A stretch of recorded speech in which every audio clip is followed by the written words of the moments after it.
Welcome to a new era in professional bowling. Welcome to the inaugural season of the PBA League. 8 5-man teams featuring the world's best bowlers, with each team owned by some of the biggest names in sports and entertainment. Chris Paul's LAX, Billie Jean King's New York City WTT Kingpins, Terrell Owens' Dallas Strikers, Kevin Hart's Philadelphia Hitmen, Jesse Williams' Brooklyn Styles, Jerome Bettis' Motown Muscle, Chris Hardwick's Silver Lake Adams Splitters, and Lamar Woodley's Pittsburgh Jackrabbits. Today, their new league kicks off here at Detroit's historic Thunder Bowl. Team versus team, with the goal of capturing the season-ending Elias Cup.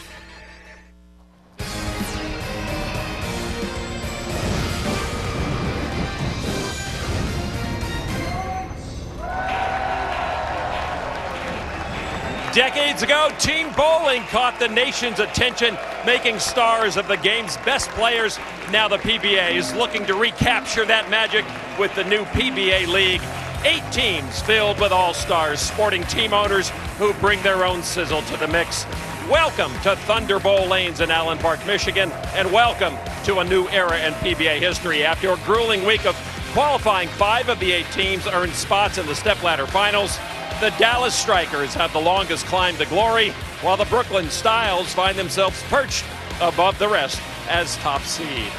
Hi everybody, Lon McCarron along with PBA Hall of Famer Randy Peterson. And Randy, this format promises to be a lot of fun, but this team game also presents some factors that the pros have to be very aware of. Lots of different factors because of this Baker-style format, Lon, that the players aren't really accustomed to.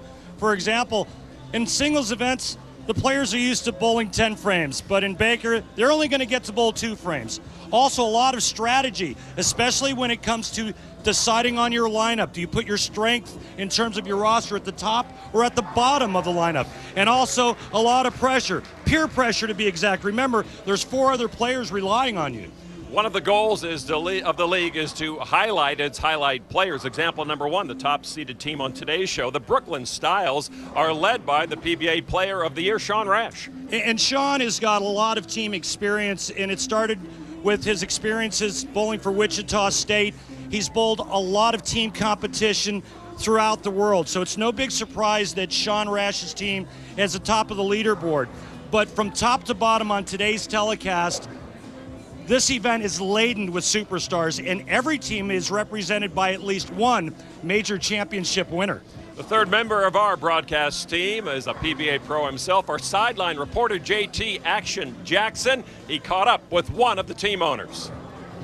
We have Terrell Owens, the owner of the Dallas Strikers. So, Terrell, tell us, why do you like bowling so much? Bowling is a very competitive sport. You can either compete against the lanes or you can have someone you compete against. And back in 96, 97, I was introduced to bowling through a charity event when I was playing with the 49ers by Norm Duke. And ironically, he's our captain for the Dallas Strikers.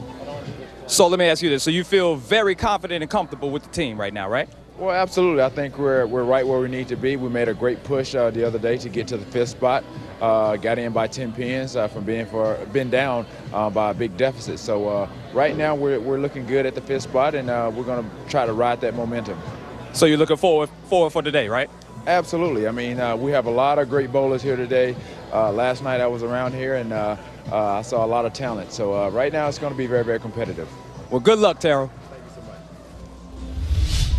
1, 2, The 3, ceremonial first balls of the PBA League thrown out a moment ago. Terrell Owens and fellow owner Jerome Bettis. I give the nod to Terrell there, Randy. Jerome, you can't get it that far right on a 50-foot oil pattern. I should have been down there helping Jerome. Oh, the poor guys threw strikes in their practice ball. First match between the Adams Splitters and Dallas Strikers. Here's the lineup for Silver Lake. Franchise player Chris Barnes will lead off, followed by Stuart Williams, Nathan Board, Josh Blanchard, and Dom Barrett. Are you going to mention the owner? Oh, the owner, of course, Chris Hardwick. He's the son of PBA Hall of Famer Billy Hardwick, the first player to ever win the Triple Crown on the PBA Tour. Barnes to open the action here in match number 1. not the way he wanted to get underway. It's a nice break, though, Lon, avoiding the big split, only leaving the 4-pin. The last thing you want to do as a leadoff bowler in a Baker-style format is dig a hole early for your team. Barnes trying to clean up on the left lane and does so, but just barely. Another game, so. All right, that's one down. All right, so here's the Dallas striker lineup. Brian Smith, the leadoff, followed by Amleto Monticelli, Mike Machuga, Norm Duke, the franchise player, and Rhino Page, the man in the cleanup spot. Terrell Owens, the owner of this team. There is T.O., who loves this game, as you heard. I think he's tweeting. And he promotes the game as well. Brian Smith now for the Strikers from Roseburg, Oregon. One PBA title comes through with an opening strike for the Strikers. Yeah, one PBA title, but it was a major. Brian Smith winning the USBC Masters. Smith sits down, happy that he has done his job for now, bringing Stuart Williams of the Adams Splitters to the approach from Cheshire, England, 31 years old. His only PBA win came last season at the World Series of Bowling. Trying to pick up his franchise player Chris Barnes after an opening spare. That won't do it. Oh, damn it. Wow. All team members bowling on the same lane for the first 5 frames, and then the teams will switch sides. Not a lot of back end on this extremely long oil pattern. Stewart's ball hydroplaning and leaving the bucket. Williams has to be careful with this one. Yeah, that's what can happen. And that's the trouble with the 2-4-5-8 is that back pin, the 8-pin, and Stewart whiffs it a little bit to the right and leaves the 8. All right, here's how the Baker format works. Well, you got 5 bowlers on each team, and like I said in the open, they'll each bowl 2 frames. The anchor bowler gets to bowl the 5th and 10th frame. The teams will switch lanes after 5 frames. Strikers now with a huge opening after the 9 count from Williams, and the Adams Splitters. Amleto Monticelli from Venezuela, PBA Hall of Famer.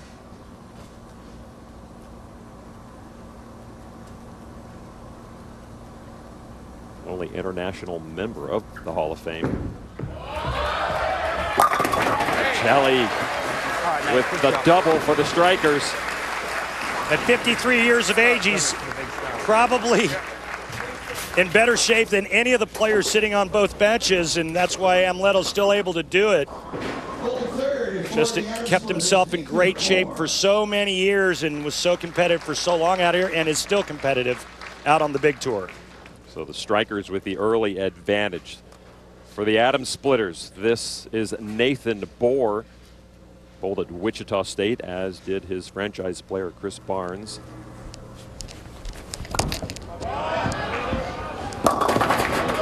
Wow, these guys are having trouble on that lane. The big 4 left by Bohr. Nobody's even come close to the pocket for the Adams Splitters, and this is just trouble personified after the open frame by Stuart Williams. He goes through the nose, leaving the big 4. Okay, thanks. And the only time, the one and only time the big 4 has ever been made on television was made by a guy by the name of Walter Ray Williams Jr., 2005, and just outside of it, Atlanta. So Bohr trying to make a little history. I will. Yeah, getting some advice from his teammates. Yeah, here's the advice. Throw it really hard at the 6-10 or the 4-7 and hope something bounces out. And here it comes to avoid back-to-back open frames. He got it to kick. Well, that's nicely done. I'm not sure that's the way he tried to make that. He caught the 4-pin really skinny. It goes to the sidewall and then throws the 7 across at the 6-10, but needed a little more velocity to have a chance at making that. Maybe that's how folks back at their home centers are going to start working on that. Well, when Walter Ray made it, he bounced it out of the pit and got a back door. Yeah, saw that. All right, here's Mike Machuga. Dallas Strikers working on a double. Make it 3 in a row.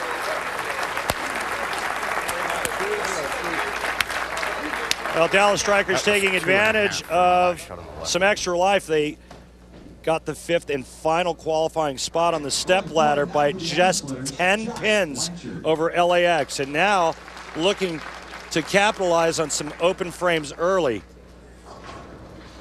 3 other teams that did not make it: LAX, owned by Chris Paul; Philadelphia Hitmen, owned by Kevin Hart; and the Pittsburgh Jackrabbits, owned by the Pittsburgh Steelers player LaMarr Woodley. Josh Blanchard for the Atom Splitters. And really the only good news right now, Randy, for the Atom Splitters is that for the back 5 frames, the Strikers will have to throw on this lane. Yeah, they'll flip-flop lanes after 5, but you know, I'd rather be in the lead and have a big lead when going over to that other left lane and take my chances. It's hard to dig yourself out of a hole. Blanchard, another star at Wichita State. Former PBA Rookie of the Year, like his franchise player Chris Barnes, picks up the spare. So the Strikers find themselves on top by 47 as their franchise player Norm Duke takes to the lane. Norm Duke looking to keep that gravy train with biscuit wheels rolling right here with another strike. 2-time world champ, 2-time player of the year, holds the career grand slam. Can Norm Duke make it a 4-bagger? Yes, he can. Yeah, don't kid yourself. This team event is nothing like what you may have seen in past summer series. It's a lot on the line for these players, and they're taking it extremely serious. As you can see, the react by Norm Duke takes some of that. And how about it, man, when you have Terrell Owens on the sidelines for your team, that's got to be some serious extra motivation. And look where Norm's got to go to get the high five to the owner. I'll bear it now. Oh, almost got that kick on the 10-pin. Nothing going right for the Atom Splitters. Excuse me, Lon. Silver Lake still looking for their first strike. 2 open frames, missed bucket, big 4 back-to-back, and they're in a huge hole right now, down 58 pins. Barrett converts. You know, Dallas franchise player Norm Duke had the first pick in the PBA League draft and surprised many by selecting lefty Rhino Page. It was certainly an honor when you get somebody like Norm, who's somebody I looked up to my entire life, to say, hey, Rhino, I want you on my team. And you know, it just so happened he was the first pick, so to be the first overall pick, it's kind of cool.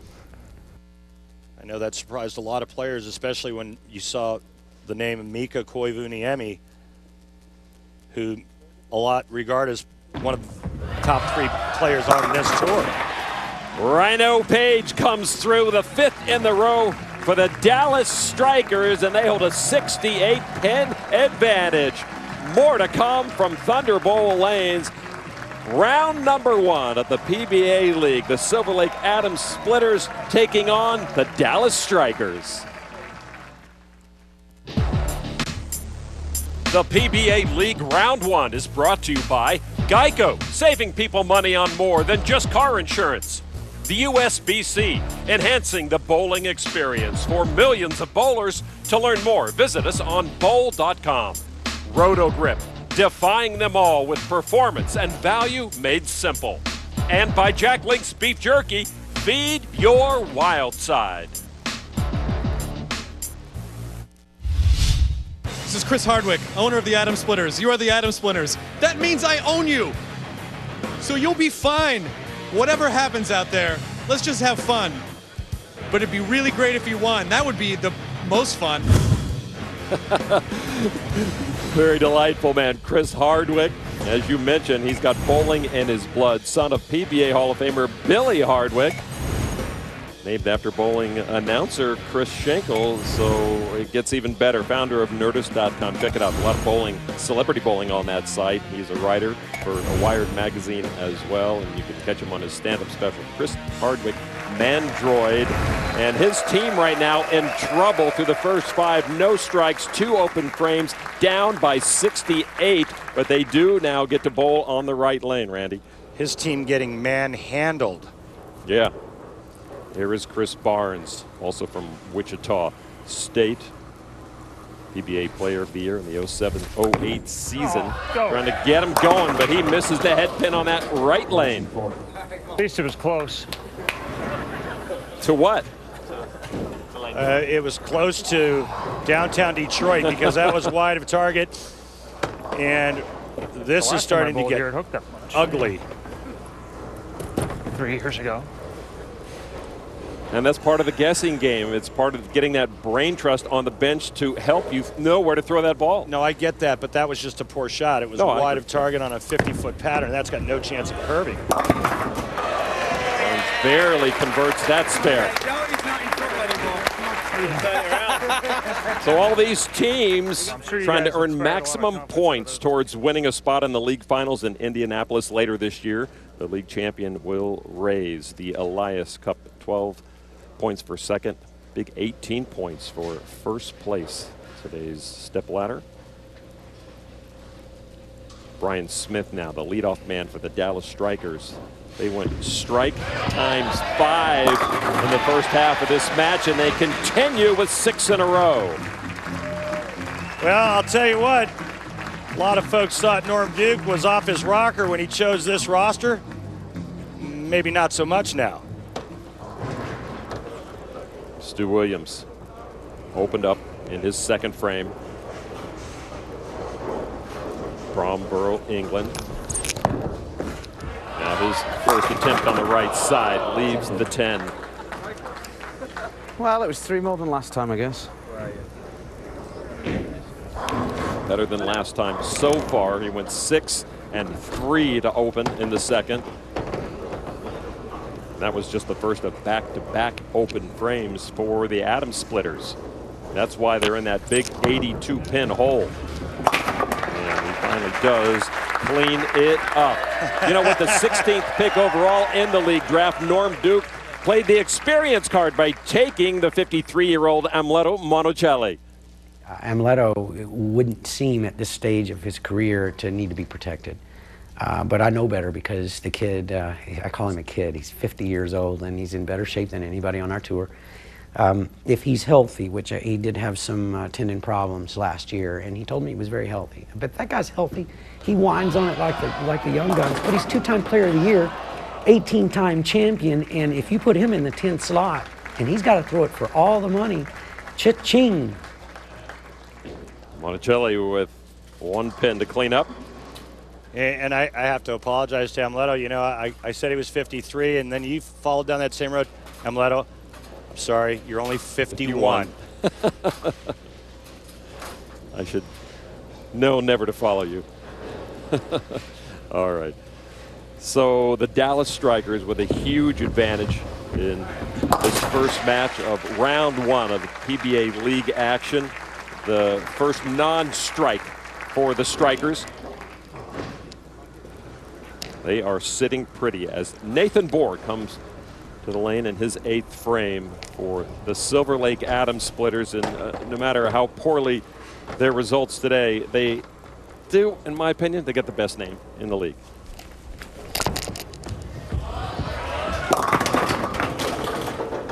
I'm glad they get the best name.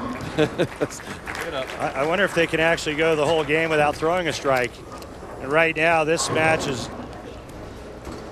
done, over. The only chance the Adams Splitters would have is if Tanya Harding walked in the building.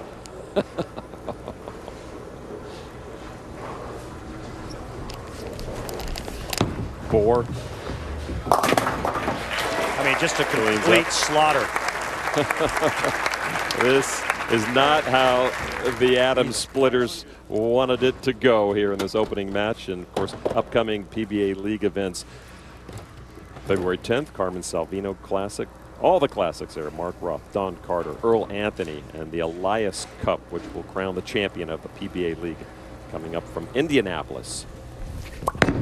Mike Machuga shoots.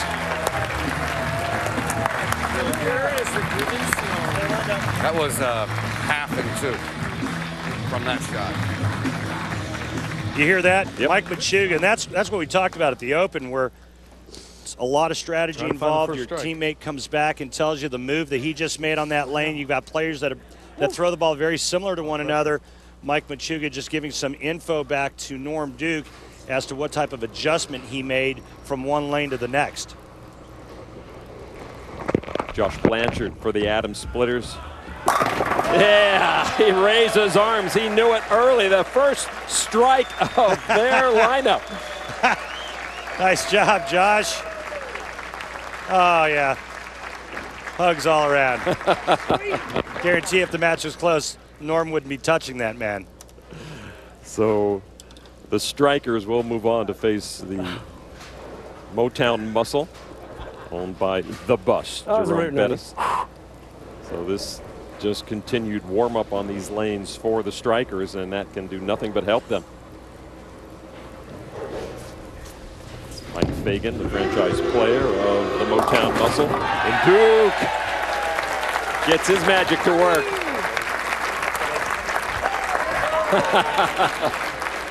You have to get some serious airtime to not leave Terrell hanging. I think it's a huge advantage for the Dallas Strikers. They have a game under their belt. They know how both lanes are playing, and I think it's a big advantage over their upcoming opponent. Tom Barrett with the double for the Silver Lake team. He, the anchor man, with the strike in the 10th. But it is not enough here in the 10th as the Dallas Strikers open up with the front six. Couple of PBA Hall of Famers, Carmen Salvino on the left, Mark Roth in the house on the right side. They dominated the game.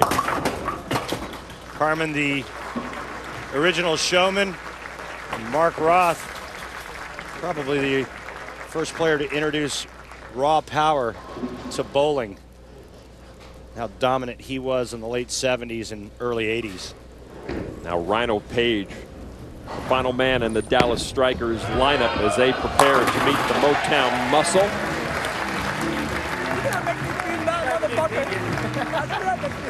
I'd imagine the Motown Muscle will have plenty of crowd support here in Allen Park, not far from downtown Detroit, as you mentioned, Randy.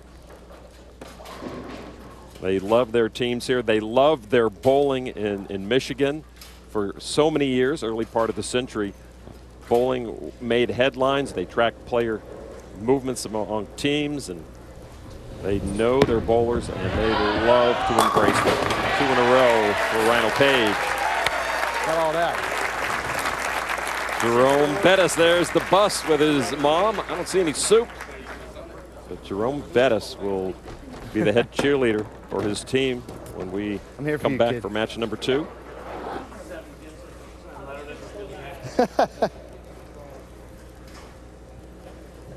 Rhino Page. The 29-year-old almost struck out in the 10th. The first pick in the draft, showing his wares. So that wraps it up. The Dallas Strikers with a dominating win over the Silver Lake Adams Splitters, 278-171. And when we come back, match number 2, the Motown Muscle in the house, trying to pick off the Strikers. We're having fun here at Thunder Bowl Lanes.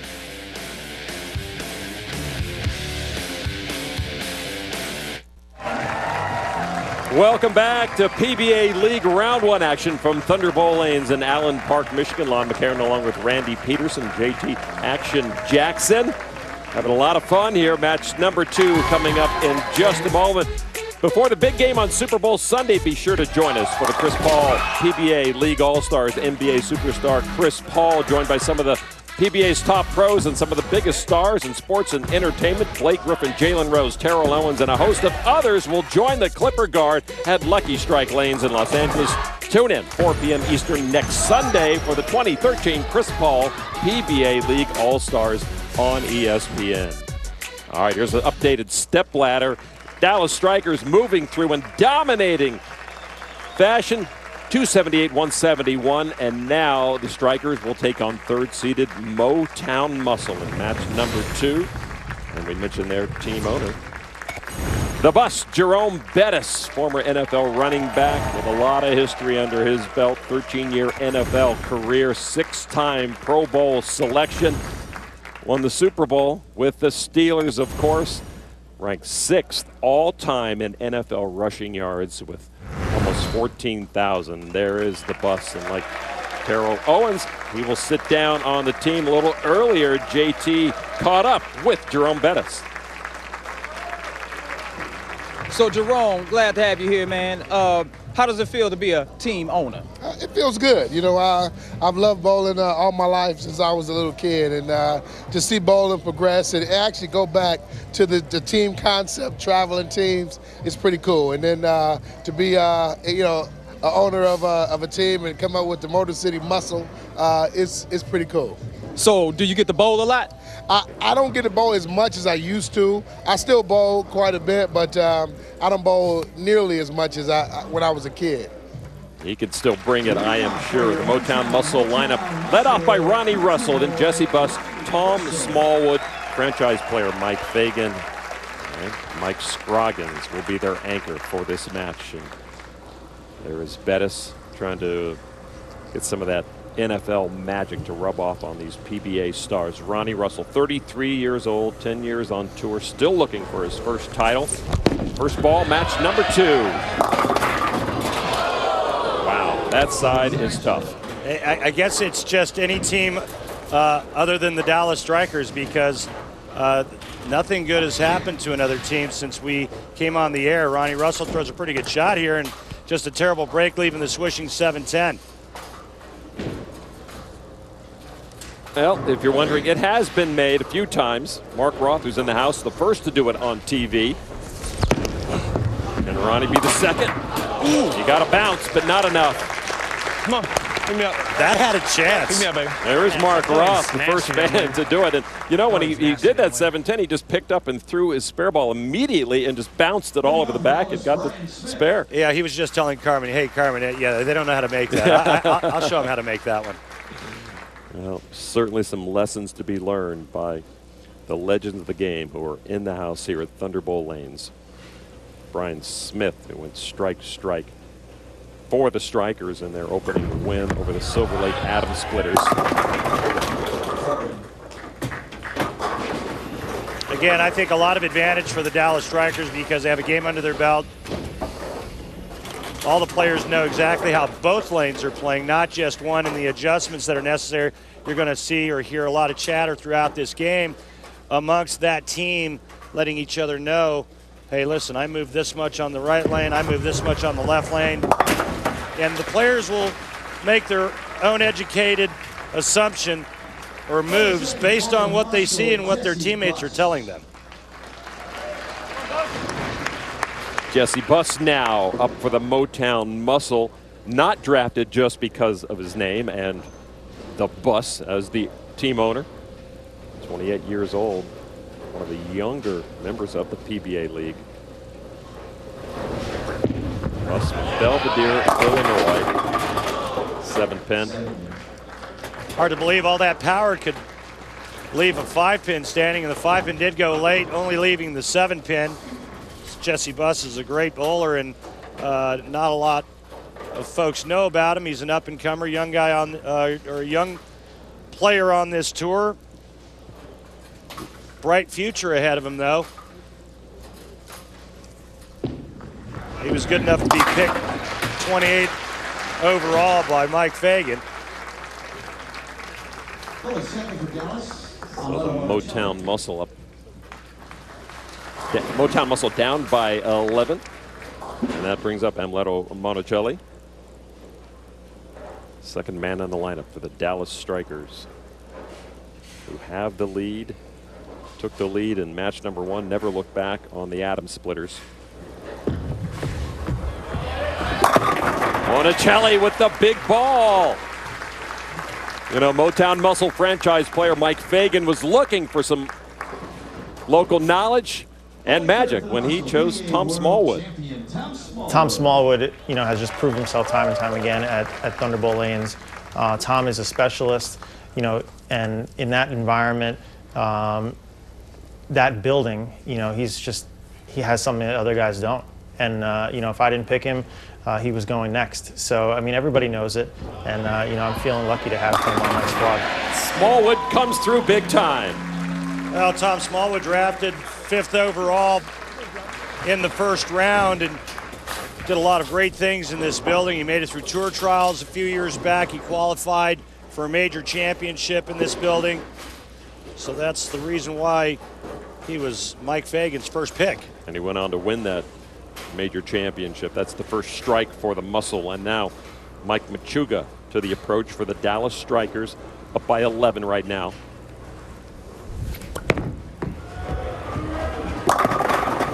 Oh, Machuga got a kick from the back door. Rolling the 4-pin is a right-hander's best friend. Mike Machuga does just that. Right after a Monticelli strike, he doubles up, nice break, pulls the string on the 4-pin, and then he's everybody's friend when he goes back to his own bench. Machuga has won several doubles and team titles as an amateur. Chooks takes his seat. Job well done. Mike Fagan, the Motown Muscle franchise player. King of swing, and there is why. Look at that back swing, and look at that result. A double for the Muscle. Interesting that the franchise player for Motown isn't bowling anchor. That distinction going to Mike Scroggins. First, it'll be Norm Duke for the Strikers here in the 4th frame, and they currently hold on to an 11-pin advantage. I asked Norm if he ever gets tired of that chant when his name is announced. No, of course not. Team looking on.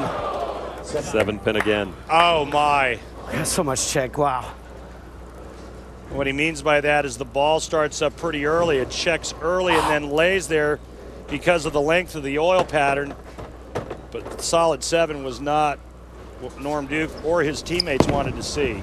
Norm, a big fan of the Ryder Cup format in golf. He'd love for the team concept to take hold here in the PBA as he converts. Now, Mike Scroggins from Amarillo, Texas, 8 tour titles, the anchor man for the Motown Muscle. 24 years on tour. Doesn't like the look.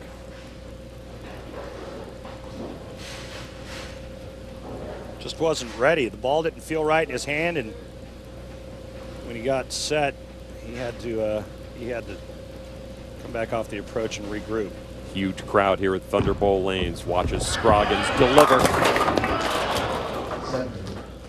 I respectfully call Mike Scroggins my box of chocolate.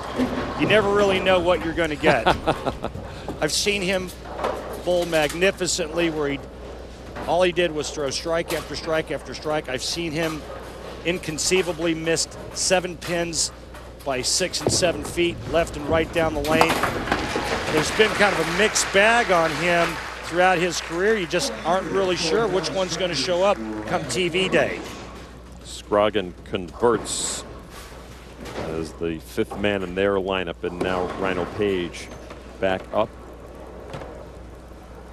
Rhino, very promising young bowler, 29 years old, first pick in the draft, NCAA team champion at the University of Kansas. He knows the team game.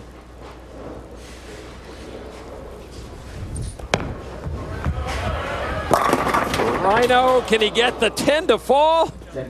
Oh, That was painful for everybody, including team owner Terrell Owens. Well, that's back-to-back really good breaks for the Motown Muscle, because Dallas could have strung 4 in a row, but the Stone 7 by Duke and then the Ripper 10 by Rhino Page has kept this to within 10 pins.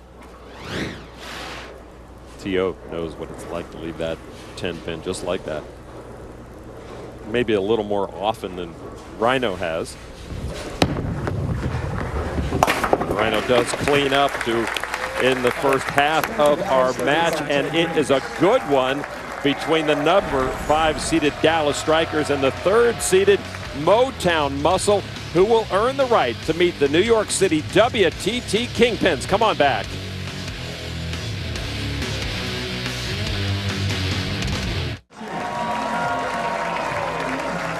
Welcome back to Atland Park, Michigan, and the bowlers in this state have always embraced this game quite enthusiastically. And in the house, a couple of Hall of Famers, as we have seen Carmen Salvino on the left and Mark Roth on the right. 2 new members in the Hall of Fame, Doug Kent and Danny Wiseman, Randy. Doug Kent, Mr. Versatility, great at winning majors. On the lane's extremely intense. Off the lane's just a great guy. And Danny Wiseman, probably known best for having one of the best winning percentages on television all time. Welcome to the Hall, gentlemen. And you will be there to welcome them. X Games Aspen ends with a bang later today at 2 Eastern. Don't miss the men's and women's ski slopestyle finals. Then at 9, it's the most anticipated event in Winter X Games as the world's best compete in the men's snowboard super pipe final. X Games Aspen Sunday on ESPN. Also live on Watch ESPN. All right, we look at our scoreboard right now. The Dallas Strikers move through easily in match number 1, and they right now trail by 10 to the Motown Muscle halfway through match number 2. This is PBA League action round number 1. Gladys Bettis, Jerome's mom, getting into it, enjoying the action here at Thunder Bowl Lanes, and now the teams have swapped lanes, Randy. Ronnie Russell takes aim. Russell with an open frame in his first, and he comes back with a strike here in the 6th.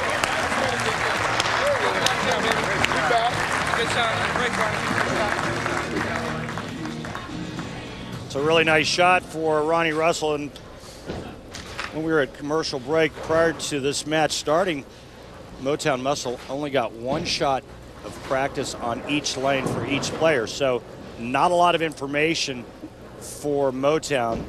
And that's a nice opening shot for them on that lane. Brian Smith for the Strikers. A little high. 2 straight, pulled left of target and pays the price leaving the 310. And this is just how quick the momentum can shift from one team to the next after the Strikers suffered back-to-back taps when they were on a double. The Norm Duke tap, Rhino Page leaving that Ripper 7. Nice pickup by Brian Smith here in the 6th for the Strikers.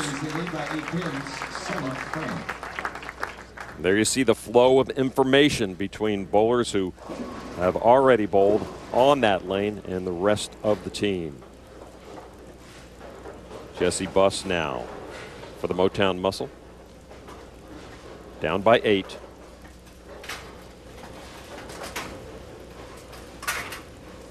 Coming up, Pete Weber, the franchise player for the WTT Kingpins, owned by Billie Jean King.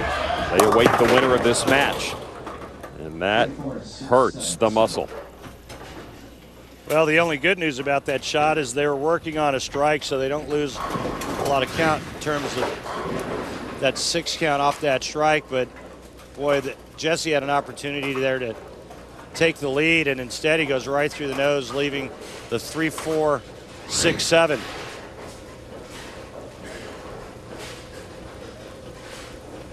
Buss with some work to do here in the 7th. Couldn't get the kick off the back wall. Open frame, the 2nd one of the match for the Motown Muscle.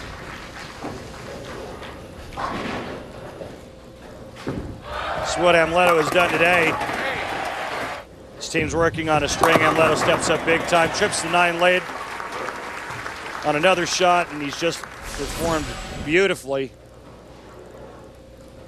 now looking to get his team back to their striking ways. They have not struck since Machuga in the third. And Leto gets them back on track here in the seventh. That Norm Duke's a smart guy, isn't he? He really works the team game. He's picking these guys, the lefty Rhino Page first. Everybody's like, what? He's picking these old Hall of Famers, and everybody's like, what?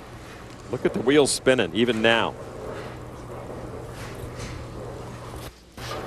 Chance to set some standards on how the team game is run. Now Tom Smallwood. Smallwood from Saginaw, Michigan, 35-year-old. And he got the kick for the strike. Just bad enough. Just bad enough. Yeah, there It's the right spot, baby. see some of the love this building has shown Tom Smallwood over the years, that trip 4-pin.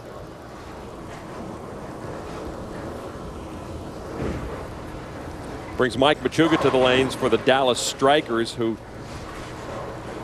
have a lead of 22 pins right now. Boy, they're in a good spot too, because the best Motown muscle can shoot right now is 214, and the Strikers can go to the wall for 246. Big shot here from Machuga.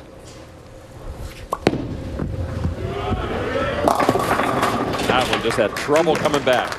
Yeah, and it's just way too much angle on this oil pattern. And I know that Mike didn't want to throw quite that far to the right, but you know, as the front part of the lane breaks down, you've got to move in a little bit to find some fresh head oil, but you just can't give that much of the head pin away to the right.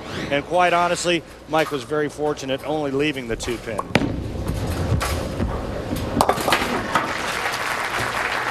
Machuga cleans up in the eighth. Still the Strikers with a 22-pin advantage. For this last shot. It's getting late, but you know, one unfortunate throw and it could flip-flop very quickly as Mike Fagan thinks about where he's going to put this ball. Jerome Bettis and the rest of Motown Muscle very interested. Jerome Bettis has got more than one 300 game to his credit. Right now he's hoping that Mike Fagan can somehow muster a strike here in the 9th frame and cut into the 22-pin deficit. He needs to start their comeback with the double here after Smallwood struck in the 8th. Perfect ball for Fagan. Fagan figured it out. Mike Fagan's Gumby-like arm swing, nice and loosey-goosey. Look at that wrist actually open up at the top of the swing. He's throwing it really straight, real direct. This is what's made him one of the best players on tour, is the versatility. He came out early, and all he could do was hook it. Once he learned the straight game, that's when he started to make a ton of cash out here. Another franchise player, Norm Duke. They are the franchise players because they finished in the top 8 in the point standing from last season, earning the franchise player tag. And Duke, not as pretty as Fagan, though, but just check the scorecard. XX.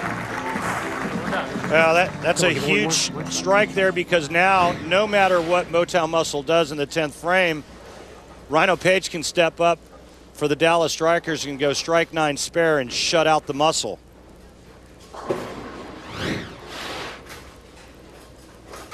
Mike Scroggins now with his team down by 12. You see the maximum scores for each team. It all starts with a strike for Scroggins, and there it comes. That's 3 in a row. Great shot by Mike Scroggins, giving his team a shot, giving him a chance, keeping him in the game. But the next shot's the big one, because that would force Rhino Page to strike first ball in the 10th. Scroggins trying to put heat on that man. Still to bowl, Rhino Page of the Strikers.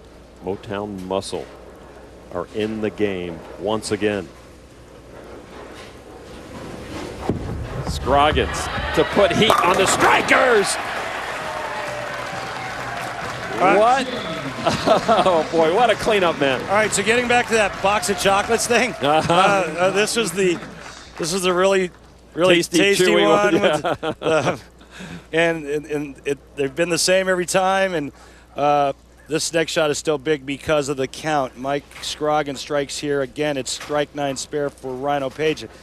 If Mike Scroggins gets less than a strike here, then the 10th frame for Rhino Page changes a bit. Scroggins strikes out in the 10th. He's the man. He just called you out for saying he was like a box of chocolates, Lon. He goes, oh yeah? Watch this. Boom, boom, boom. 214 now. Rhino Page has to strike on this next shot. And then minimum 9 spare to win by 1. Motown Muscle come up with 5 in a row to end their half. And now the Dallas Strikers to try to advance. Can the 5th seed knock off the 3rd seed here? Page needs to strike here. Can he do it? No, he cannot. 4, 6, 7 split and the Motown Muscle. And that will do it. The Motown Muscle come from behind here in match number 2 to defeat the Dallas Strikers to take on the New York City WTT Kingpins, Pete Weber and company. Disappointing end for Rhino. Well, that ball checks early, goes through the nose. You know, you got to give credit to Motown Muscle. And if it's not for Mike Fagan setting up the 10th frame and then Mike Scroggins coming through, this team advances.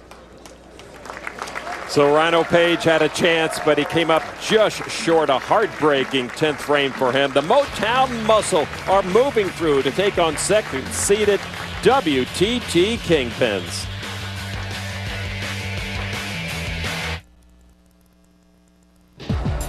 The PBA League Round 1 is brought to you by Geico, saving people money on more than just car insurance. Deviate. We are Deviate. Tonight, we bowl. Brunswick. Find your next ball at bowlwithbrunswick.com. And by Jack Link's Beef Jerky, feed your wild side. Welcome back to Allen Park, Michigan. Back inside Thunderbolt lanes. Head to PBA.com to check out the brand new PBA League t-shirts. 8 different t-shirts represent the 8 teams in the newly formed PBA League. Other officially licensed PBA merchandise available at the online store include hats, polos, hoodies, and more. Simply click the shop tab at PBA.com to get started. Just about set for match number 3. The Kingpins and the Motown Muscle. The man of the hour for the Muscle is Mike Scroggins. Right now, Randy's on the floor with him. Thanks, Lon. Now, Mike, in the last match, my partner, Lon McCarron, said that you were kind of like a box of chocolate, that you never really... okay, I was actually the one that said that. You stepped up beautifully. Mike Fagan set up the 10th frame for you. What went through your mind when you got up in the 10th? I just got up there and told myself just make good shots. You know, the guys gave me confidence and making me anchor, so I said I just got to come through for them, and fortunately I did. What's that feel like when you come through, when there's 4 other guys relying on what you do in the 10th? You come through, you go back, you're high-fiving your teammates. What is that like? Well, it's like a ton of bricks just off your back whenever you strike. So, it's the greatest feeling in the world. Mike, thanks very much. Good luck in the next match. Lon? All right, Randy. As we take a look at the updated step ladder, the Dallas Strikers knocked off by the number 3 seed Motown Muscle in match number 2, 214-194. Much closer match than match number 1 was. And so now here in the semifinals, the Muscle 3rd seed taking on the number 2 seed New York City WTT Kingpins. Kingpins, franchise player of PDW, Pete Weber. So the Muscle will go first in this matchup. It's fine. It's bad, or I wouldn't have. Ronnie Russell to lead them off. Mike Fagan said of Russell, his bowling results for this building were key for me to pick him.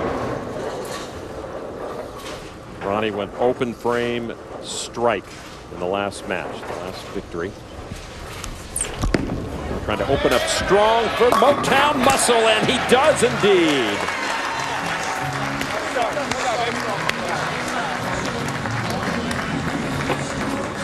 So now our first look at the number 2 seed New York City WTT Kingpins, owned by Billie Jean King, TJ Tommy Jones to lead them off, followed by Jack Jurek John Zerbinski, Scott Norton, and the franchise player, PDW, Pete Weber. Here's TJ. Trying to match Ronnie Russell's opening strike for their opponent, Motown Muscle. TJ up to the task. Let's go. Come on. Not bad when you have a lineup that starts with Tommy Jones, and you can throw a Pete Weber in there and a Scott Norton. Let's not forget Jack Jurek, whose last victory came in this very building. Jesse Buss now lining up on that left lane for the Motown Muscle. Buss spare open in the opening frame, comes through with the strike. Had a little trouble in that opening match. A double now for the Motown Muscle to start things off here in the semifinal. Yeah, it looked really bleak for Motown Muscle in the last match when Jesse stepped up in the 7th frame and left that big split, but he's rebounded nicely. Here is Jack Jurek from Lackawanna, New York, 49-year-old, two-time PBA winner. One of the victories here at Thunderbolt, you mentioned. And he comes through with a double for the Kingpins. You know what I've noticed? There's a lot of old guys in this competition. Experienced guys. That's what I meant. You and I are experienced. No, Lon, you and I are old. You're right. Jack Jurek, experienced. He's done his job now. Tom Smallwood has done a remarkable job for this Muscle so far. In front of a lot of his family and friends. Three-bagger for the Muscle. Gladys Bettis enjoying all the action here. Her son, Jerome, former NFL star, the team owner of the Motown Muscle, Billie Jean King, the team owner for the WTT Kingpins. There's the Bus. Imagine trying to tackle the Bus back in the day, or middle linebacker. He splits the guard and the tackle, and it's just you and him, and he's coming at you full speed. I imagine the worst part would be watching game film all week long and just have it drilled into your brain that he can't be brought down. John Zerbinski now. Zerbinski up to the task. Nothing but strikes here at Thunderbolt Lanes. I'd be in the equipment room looking for extra padding for the entire week leading up to the game. All right, so the teams yet to flinch. Franchise player for the Motown Muscle now, Mike Fagan from Dallas, Texas. 4 PBA titles, including the USBC Masters last year. King of swing. Last season, he was 3rd in earnings, 2nd in average, 3rd in points. He was a Player of the Year finalist. Sean Rash won. Well, his teammates are giving him the hard time that they didn't see anything. And I mean, I know I had to wear the same shirt as yesterday, but it's all in your head, Mike. So much must swirl through the gray matter when you're up there, Randy. Lots of demons, Lon. Mike Fagan looking to keep the strike train going. Can he do it? Vexed by the 10 pin. Right. Messenger in front of the 10. Take a look at the unique and unusual style of Mike Fagan, and he gets that ball into the swing real quick. But this is what I want you to look at. See how that wrist is actually bent backwards, left arm straight down at the ground. Now, even though he's throwing it fairly straight, there's still a little bit of a wrist and elbow cup right at the bottom, but very soft hand. Not a lot of stuff being put on that bowling ball in this 50-foot oil pattern. Come on. That's the team mantra, pick me up, pick me up.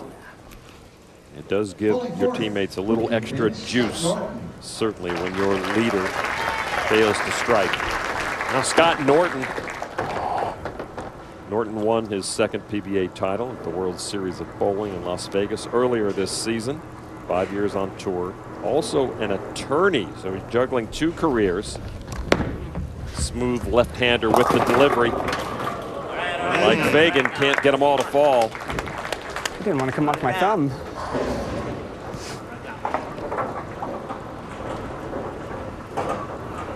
players often hide their spare balls here during this team competition, either under the bench, behind the bench, because there's just no room for all the balls in the rack. And sometimes they have to change their thumb grips from one ball to the next. And Scott had to wait for his strike ball to come back in order to put it in his spare ball. All right, guys, come on, pick me up. Pick me up, pick me up.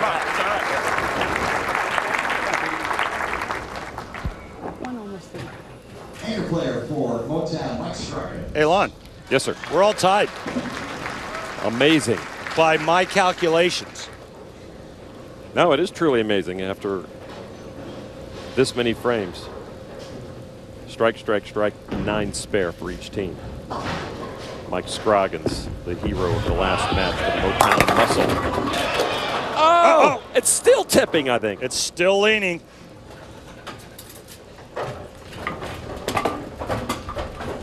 Mike Scroggins is, to this point, performed brilliantly, making great shots. He basically saved the day for his team in the last match.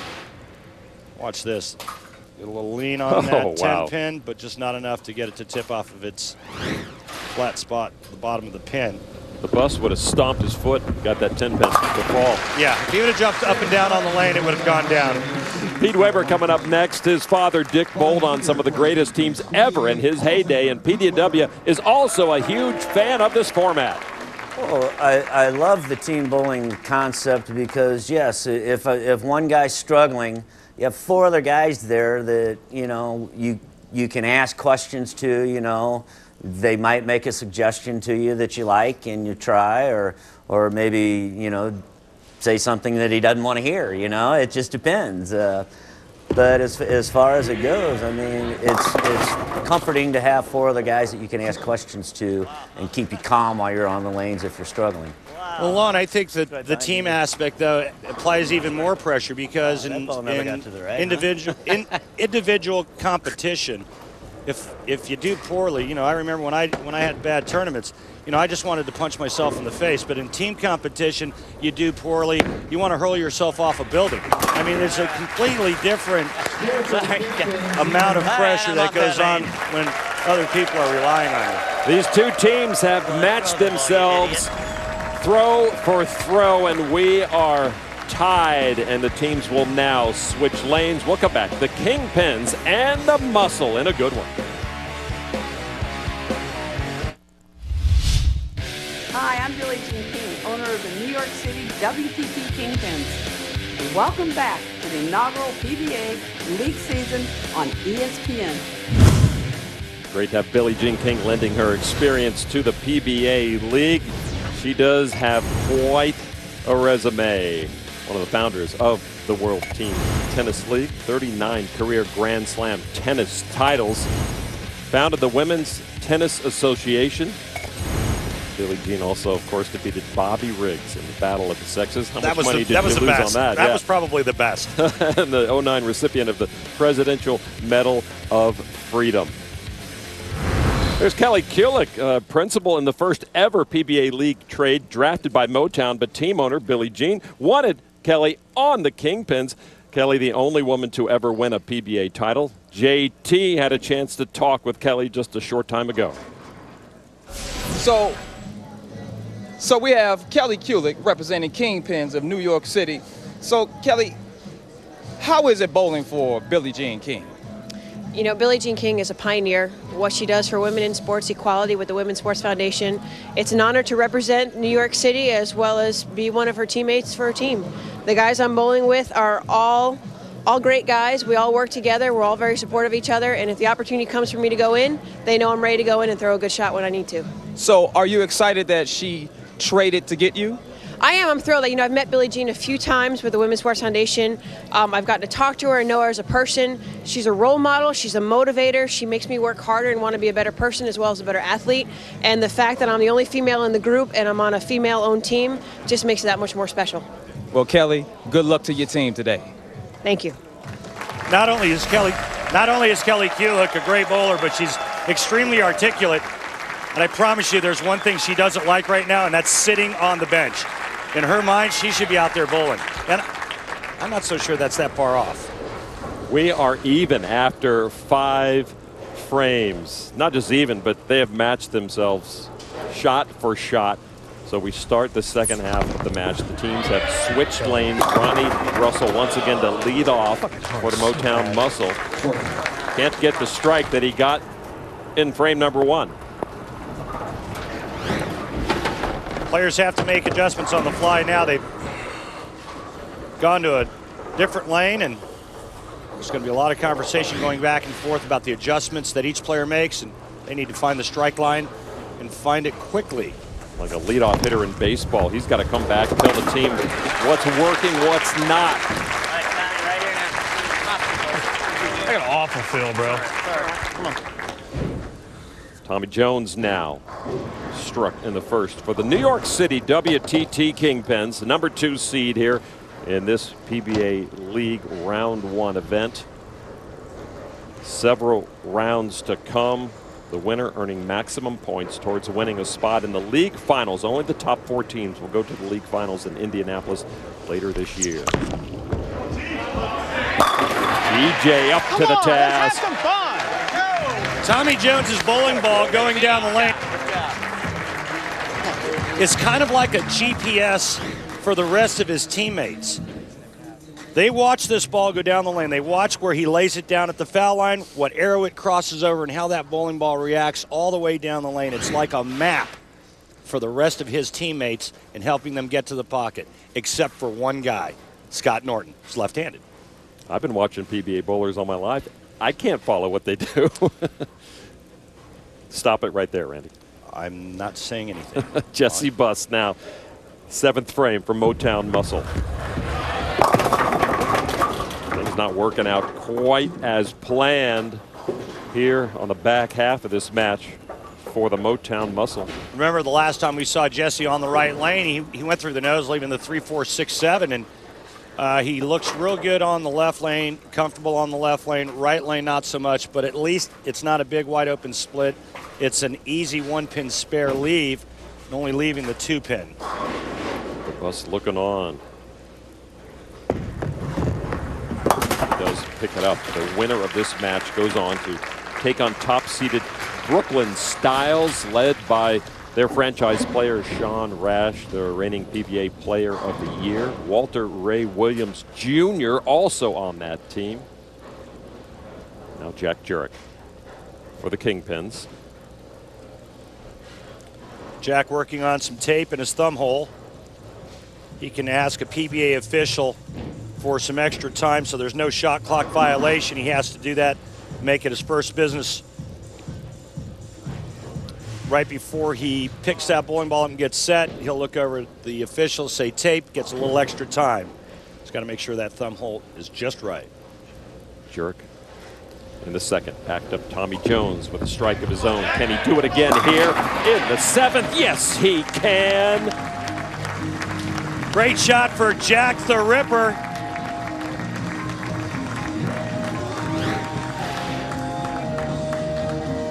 Look at that focus. I think this this pattern is very conducive to Jack. He likes to throw it down and in and go pretty straight, and that's exactly what that shot looked like. Or experience means so much on the PBA Tour. Now Tom Smallwood for the Muscle find themselves down by 12 pins. And more. That lane just freaking curves. And the trouble lane is the right lane, and the Kingpins were the higher seed coming in, so they got the choice of starting lane, and they chose to start on the right lane and finish on the left, and you could see all the trouble that Motown Muscle is having on the right lane. Motown Muscle, who have experience on this pattern, and open frame for Smallwood. And that's killer for the Motown Muscle.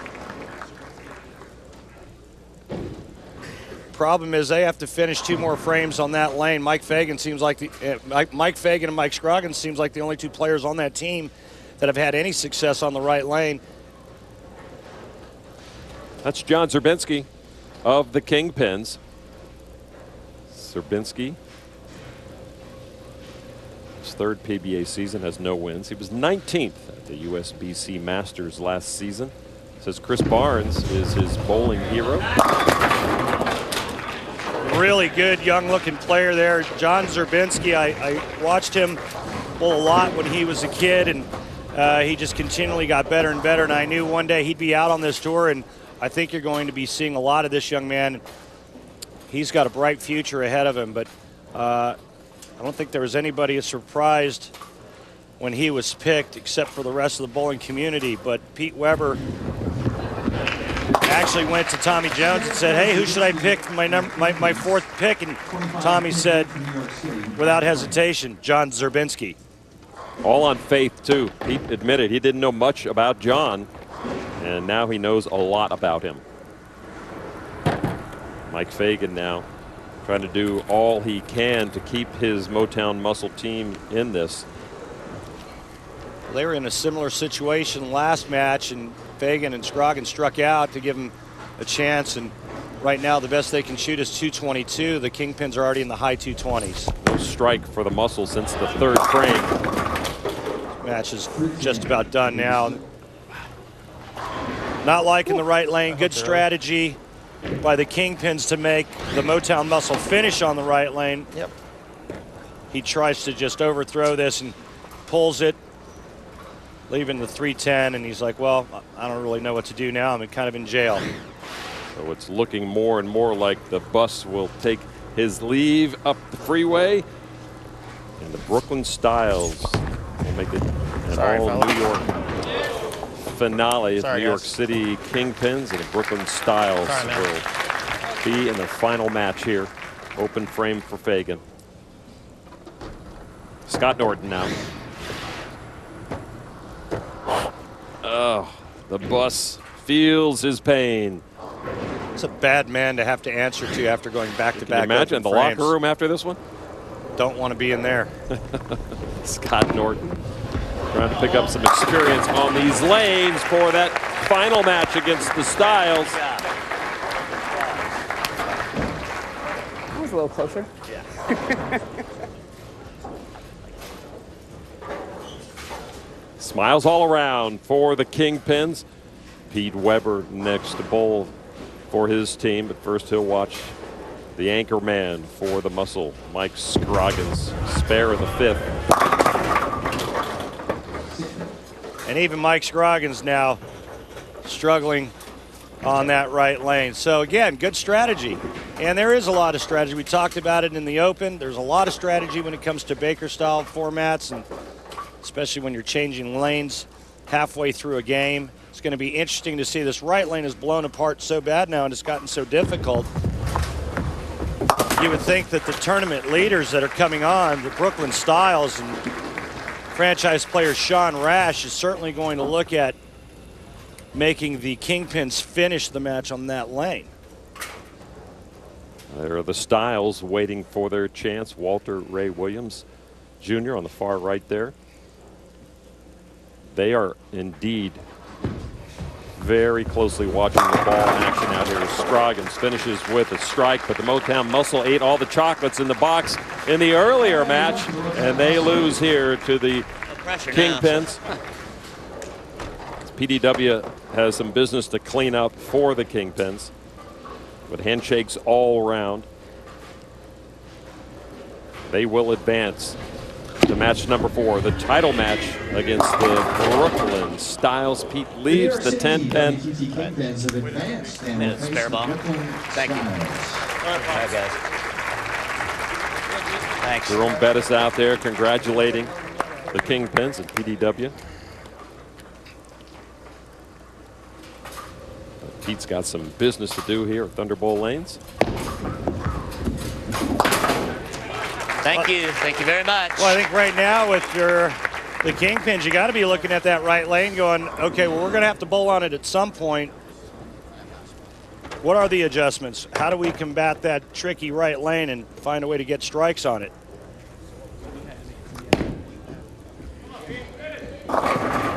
Pete Weber finishes us off. Mike, the thanks. Kingpins officially moving through into the final match against the Brooklyn Styles. It's an all-New York battle in match number 4. Come on back to Thunderbolt Lanes. All right, boys, way to go. Way to go.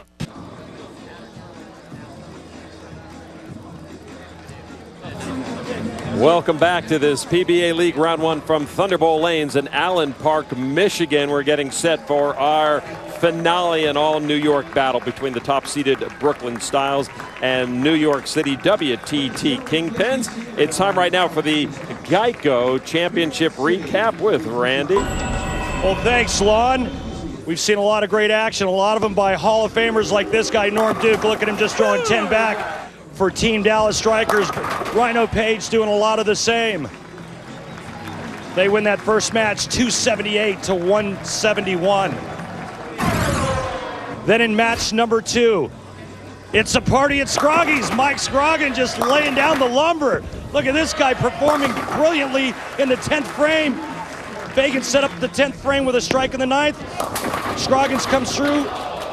Rhino Page has a chance but goes through the nose, and that's the end of the day for the Dallas Strikers. Then in our last match, Mike Fagan, 9th frame. No luck, goes through the nose, leaving the 310. He would fail to convert. It was all about the Kingpins, throwing lots of strikes like the one Jurek just threw there. They take down the Motown Muscle. Right now with me, the franchise player of the Kingpins, Pete Weber. And Pete, that was a great win. It was tied pretty much halfway through the match, and then all of a sudden you guys flip-flop lanes. What happened?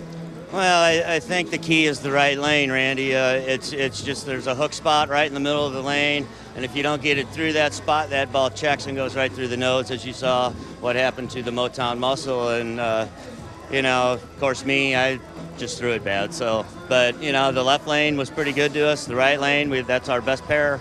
And so, bring it on. Pete, what's the adjustment on the right lane? Making sure you keep your speed on the ball. If you don't keep your speed on that ball, the ball's going to check real early and go pretty much high, or even Brooklyn like you saw me do. So, you know, you got to keep your speed on it. How much does winning today mean to you guys? Well, winning today is everything, you know, because we've worked as a team all week long, and we never quit on each other.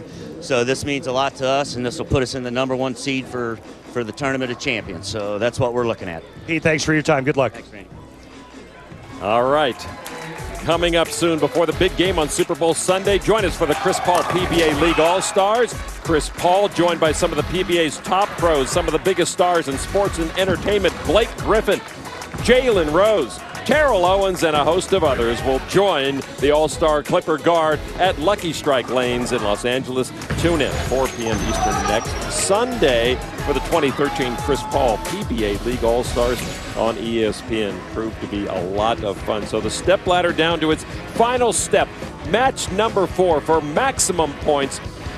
#2 seed New York City WTT Kingpins on the back of their victory over the Motown Muscle will take on the #1 seeded Brooklyn Styles and PBA Player of the Year Sean Rash.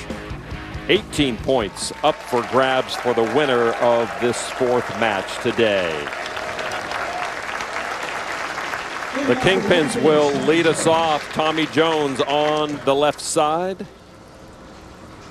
Tommy Jones, one of the best bowlers on tour right now from Simpsonville, South Carolina. TJ, PBA Player of the Year back in 01-02.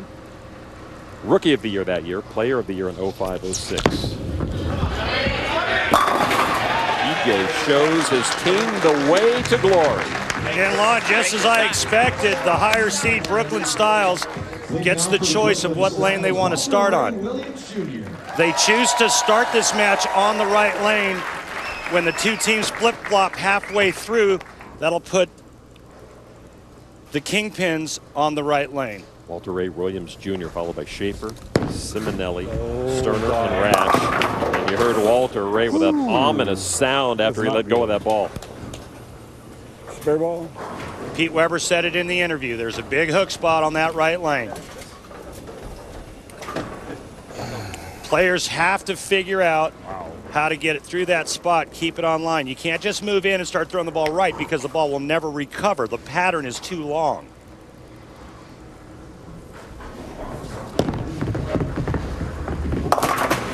Walter Ray converts for the spare. Back now to the Kingpins on the left lane. And now the information flow from Walter Ray to the other 4 bowlers as Jack Jurek takes his position.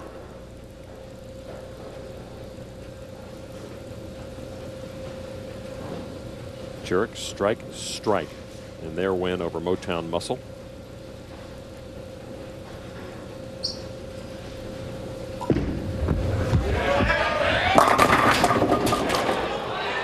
Oh no. Boy. Can't do that on the good lane and expect to have a chance when you have to finish this game on the right lane. Jack makes a good shot here and then just gets the bad break of the pocket 7-10, and it's not what you want to see when you're the Kingpins bowling in the title match. Jurek opens in the second, an early flinch for the Kingpins against the top-seeded Styles. Speaking of styles, I want you to watch this next style. Ryan Schaefer's got this voodoo roll. It's more of a kind of a spinning roll, and I'm going to venture to say his ball's probably going to read pretty good on this right lane. Schaefer, Horseheads, New York, 46 years old, 11th pick overall, 10 pen. Well, he was able to get it through that spot. That's the first order of business on the right lane, and then the second is trying to get it to hit once it gets through that spot. You can see how deep he is, but even though that ball crossed about 20 at the arrows, it only went out to about the 13th board. Not a lot of room being covered. Again, the long pattern, not a lot of back end.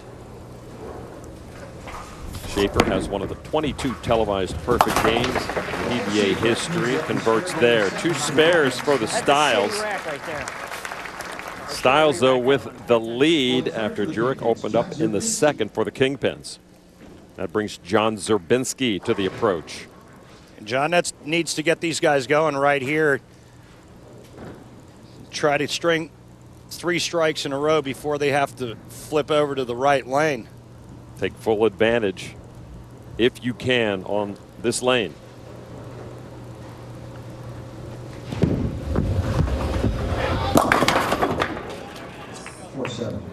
Well, they thought they had it figured out on that left lane, Randy, but overcooked a little bit.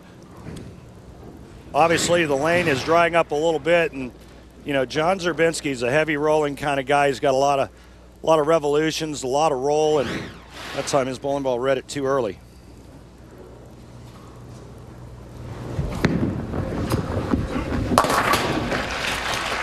I'll tell you what, but for a guy that's never been on television, he's performed pretty well today. He is very cool. Kingpins go strike, open, spare. Bowling third for Brooklyn, Ryan Down by 11. Simonelli. Ryan Simonelli now for the Brooklyn Styles. 6 years on tour. 1 title. Trying to pick up his teammates, Walter Ray and Schaefer, with a spare each. And Schaefer somehow gets it to work. I'm sorry, Simonelli somehow gets it to work.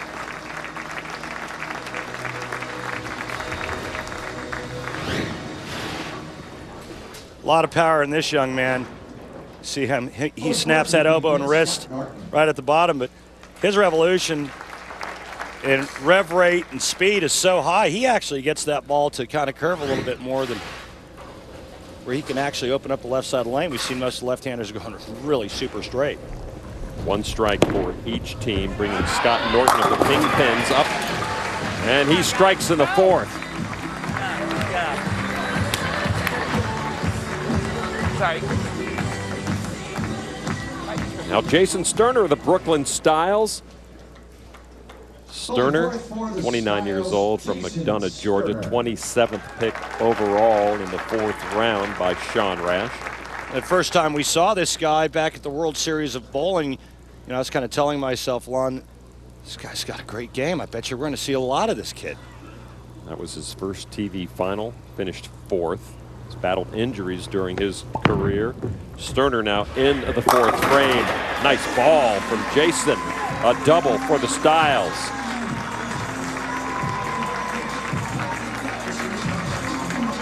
Styles up by 21 as Pete Weber comes forward franchise player for the Kingpins. Very serious about this team bowling. We've heard from him talk about his dad and what team bowling means to him.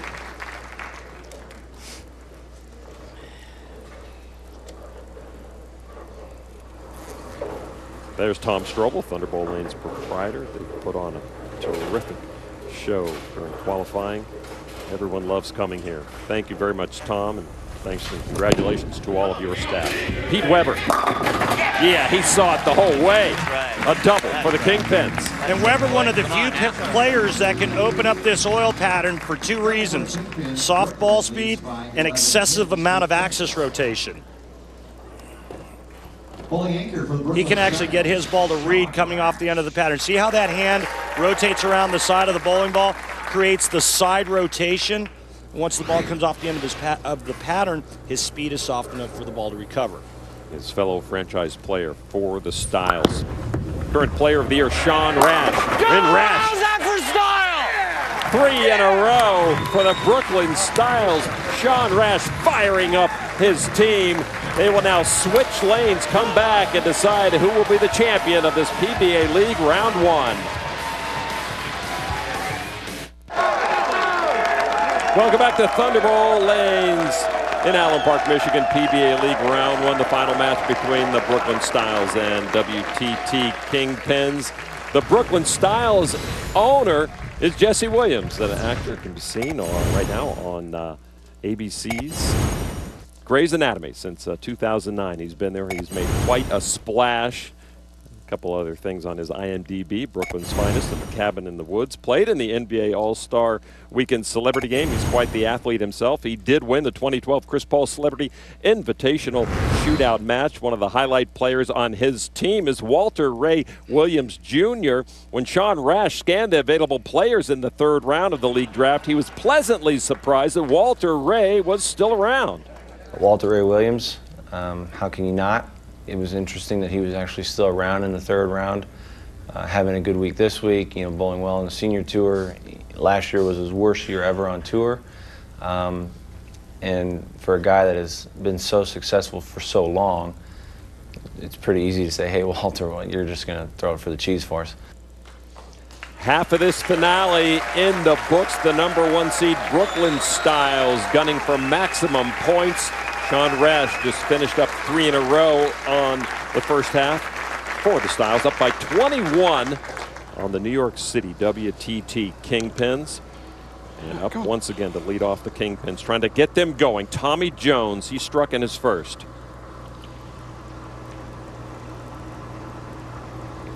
Team's trying to earn maximum points towards winning a spot in the league finals at Indianapolis later this year. Tommy Jones, a 3-bagger for the Kingpins. Well, Tommy Jones just gave it right back to Sean Rash and his team. Remember, Sean Rash steps up in the 5th frame, throws a strike, he lets out a nice little react, and Tommy Jones gives it right back. Listen in.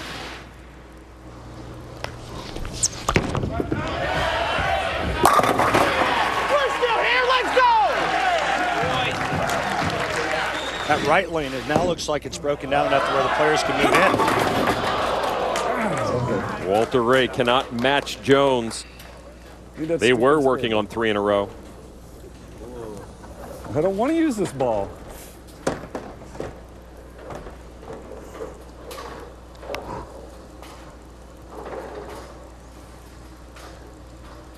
Suddenly a little tighter match now. The Styles up by just 10. Walter Ray converts in the 6th. And coming up next is Jack Jurek, and if he strikes for the Kingpins, we'll be tied up again. Right lane. Remember all the talk about the right lane and how it's developed a big hook spot and how difficult it is to get to the pocket on that lane. And Rash's shot in the 5th frame, he moved way in and opened the lane up, so that lane now looks like it's developed in such a way to where the players could actually move in and throw it a bit to the right.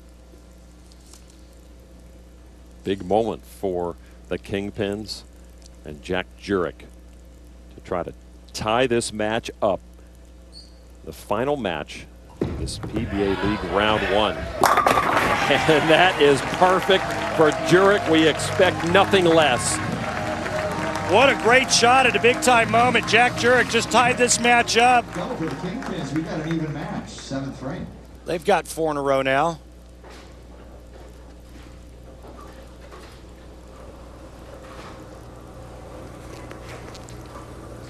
Schaefer now for the Styles.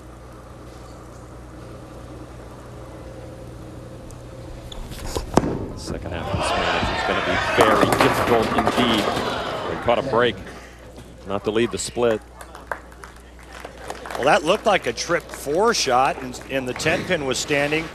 This looks pretty good. Just about until the ball hits the pins, and again, it should have been more of a trip 4, not a 4-10 split. Have the Gremlins moved from the right lane to the left lane? I'm asking you, Lon. I see them. All right, he cleans it up. Big Monday has a primetime doubleheader on ESPN at 7. Trey Woodhall and the Panthers have a tough road test against Russ Smith and the Cardinals. Then at 9, Ben McLemore and the Jayhawks take on Eric Murray and the Mountaineers. Big Monday presented by Bud Light. Pittsburgh, Louisville at 7, and Kansas, West Virginia at 9. Monday on ESPN, also live on Watch ESPN. Match 4 here. 1-pin differential. The Kingpins on top. Maximum points at stake. John Zerbinski for the Kingpins. That went too high. That's a great break. It just looked like he never got started far enough left, and his ball overhooks and goes through the nose, so the adjustment wasn't enough. I know that he moved in and tried to open it up a little bit, but it just wasn't a big enough move, and very fortunate to only leave the 4-7. Spare here, it's a 1-pin match.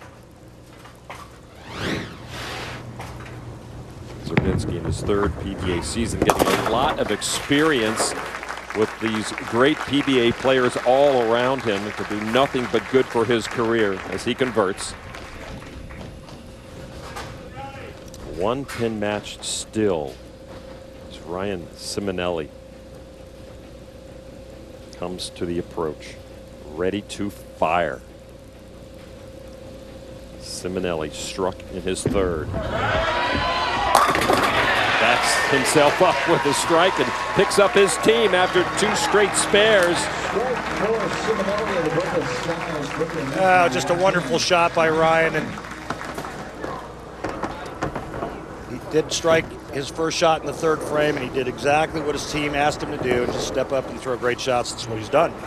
Now it's up to the other southpaw in this title match, Scott Norton. Norton, a winner already this season at the World Series of Bowling. 7-pin. Big trouble now, Lon. Big trouble for the Kingpins, because now they can only muster up 225 if Norton spares here and they strike out. And Brooklyn Styles have a max score of 247.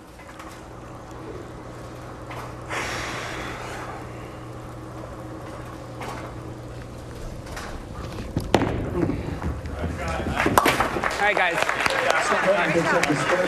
Jason Sterner can get up in the 9th frame and strike here. Sean Rash can go 9 spare strike in the 10th frame, and this match is over.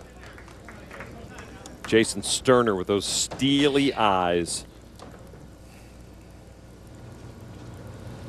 Sterner threw a very solid ball in the 4th, the middle frame of a 3-bagger for his team.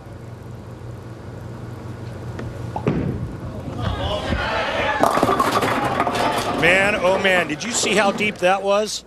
He didn't like it. That could have been 2-8-10 City, so easy. Instead, it's just the 2-pin easy spare. He avoids the possibility of a massive open frame at the worst time imaginable. Top-seeded Styles get the conversion from their man Sterner in the 9th. Now it's left to the 2 anchormen, the 2 franchise players. You see the Styles up by 2. Pete Weber, Sean Rash still to bowl. Weber will go first for the Kingpins. And I promise you, this shot right here, the adjustment that Pete made on this right lane from the left lane, it's a guess. Kingpins down by 2. Weber trying to put some pressure on Rash. Yeah, PDW. That's a pretty good guess, isn't it? He gets information from his teammates. He makes the adjustment on the left lane. He trusts it. That's a Hall of Fame shot. That's a bad man. But he needs to do it again to give his team a chance to win. Just give me a shot clock. Just give me a shot clock. Pete's going to take extra time. He's going to take a shot clock violation, which is a monetary fine. As you see that ball crossing right around 5th arrow on the left, feathers out to about the 13 board and just kind of lays up right in front of the 1-3 pocket. Pete wants extra time to gain his composure before he throws the most important shot of this tournament. He is capable of volcanic eruptions, but now he has to perform. His teammates know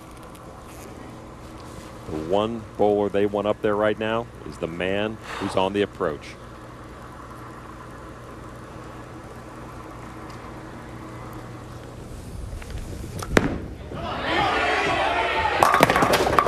Oh, he got the 7 to fall. But still not the result he wanted. That's not it. Well, that 7 going down was a big break because if Pete leaves the pocket 7-10, he loses another pin and count. They're already down by 2. Spare here, Sean Rash can go 9 spare strike to win by 1. Weber converts.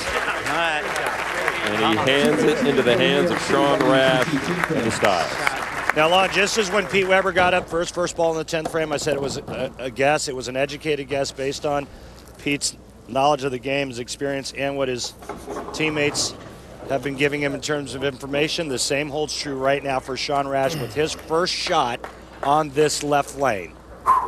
If he gets less than 8 on this ball, the Brooklyn Styles lose.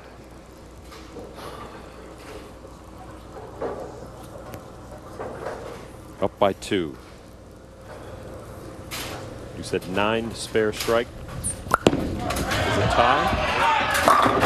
That's the strike that Sean Rash put himself in that anchor position to do.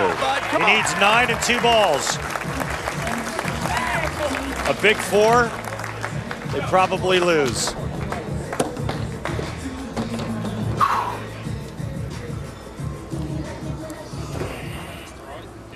Excuse me, if he big 4 is a tie, I'm sure he can handle 9 and 2 balls. If he doesn't split, we've seen stranger things happen on these lanes. Sean Rash now to seal the win for the top-seeded Brooklyn Styles. Yeah, that's a Player of the Year shot. Sean Rash and the #1 seeded Brooklyn Styles take down the #2 seeded Kingpins, earning maximum points in round 1 of this PBA League event. Back to Thunder Bowl lanes in just a moment. The PBA League Round 1 is brought to you by Geico, saving people money on more than just car insurance. Hammer Bowling, nothing hits like a hammer. Ebonite, bowl to win. And by Motive Bowling, high-performance equipment with a fresh perspective. Get motivated. Welcome back to Thunder Bowl lanes. Here are the updated PBA League standings. The Brooklyn Styles with 18 points on top of the world right now. The top 4 will advance to the Elias Cup in Indianapolis. Next week on ESPN, we're going to have a lot of fun with the Chris Paul PBA League All-Stars next Sunday at 4 Eastern on ESPN. It was an exciting round one of the PBA League as the top-seeded Brooklyn Styles earned maximum points, defeating the second-seeded New York City WTT Kingpins. Glad you were here to watch it. For JT Action Jackson, Randy Peterson, and our entire ESPN crew, I'm Lon McCarron. Thanks for joining us. We'll see you next time for the Chris Paul Celebrity Event. So long from Allen Park.